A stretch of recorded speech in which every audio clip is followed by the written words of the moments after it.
Good morning, everyone. It is Sunday, September 21st, 2025, and today is a special day, not just because of Charlie Kirk's memorial service, but because it is the Lord's Day. I hope all of you made it to worship today, but we're going to run through the schedule and some of the highlights of today's service in the State Farm Stadium in Glendale, Arizona. So here's the schedule.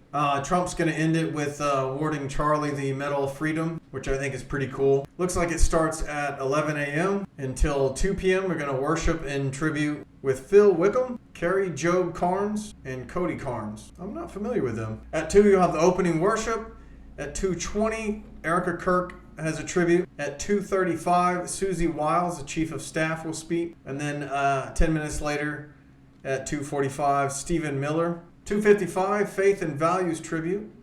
At 3:05, Vice President J.D. Vance will speak, which is awesome. The lineup for this event is extensive and impressive. At 3:20, Secretary of State Mark Rubio is going to speak. And at 3:30, HHS Secretary RFK Jr. will speak. And then 10 minutes later, Secretary of War Pete Hegseth. 3:50, DNI Director Tulsi Gabbard will speak. And then at 4 o'clock, Donald Trump Jr. will speak. And then it looks like 4:10, Tucker Carlson is going to say a few words. And then at 4:20, Trump's eulogy and Medal of Freedom ceremony. And apparently the service will end with worship and nationwide call to carry on Charlie's legacy, which I think is awesome. I'm super excited about the energy and the resolve that everyone has found since this tragic event occurred. But first and foremost, I am very proud and impressed with the amount of people who have come back to the Lord and found their salvation over this tragic event. It is wonderful and miraculous how many people have come back to Christ, have started going to church, have started reading their Bible. This event, while tragic, has really begun a type of revival that I've never seen. It's supremely impressive. Apparently there are well over 100,000 people in attendance to this memorial service, and a large portion, I think about half of all the people there, are standing outside due to capacity limits and fire code. So that's wild. That is impressive. I can't remember the last time I've seen such an event for somebody's memorial. I'm at a loss for words. It's wild. As you can see, the State Farm auditorium has been filled for the memorial service. And the worship started right off. Everybody was singing and dancing. It was like Sunday morning service, but there were 100,000 people there. Let's get an overview here from Andy No.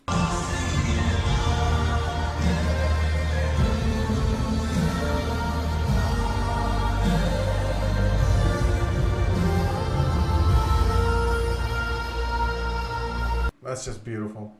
Absolutely beautiful. Apparently they had a team playing the bagpipes, the Amazing Grace song, to kick off the memorial service, and it's pretty cool. I enjoy the bagpipes.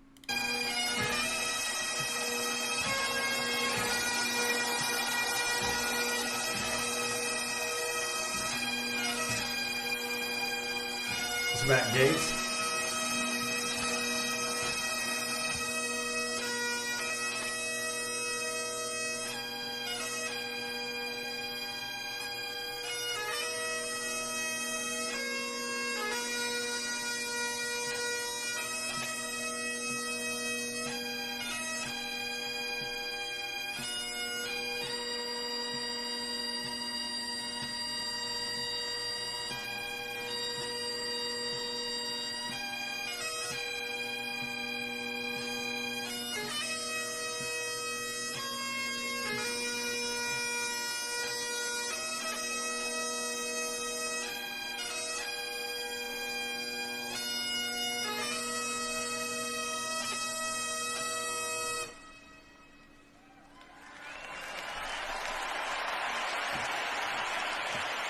Wow, that was beautiful.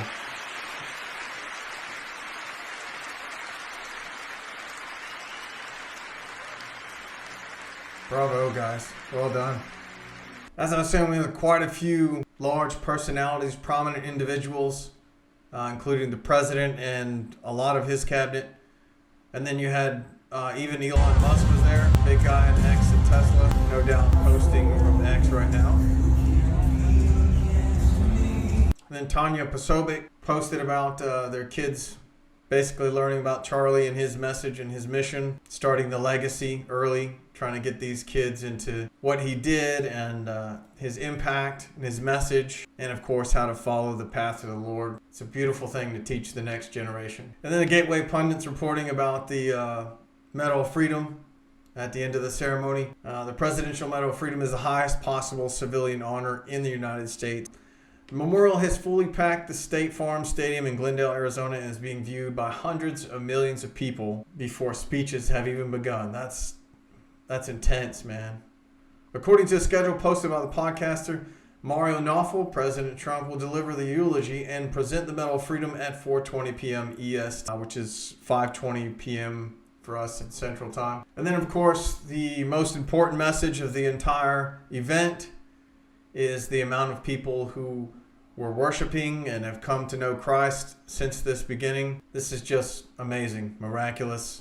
It's beyond words. Tens of thousands worship Jesus, all at one spot, one time. Everybody is noticing it. Even at church this morning, in the worship service, they acknowledged the revival, the amount of people who were coming to know the Lord. It's an indescribable feeling. I've never seen anything like this in my life.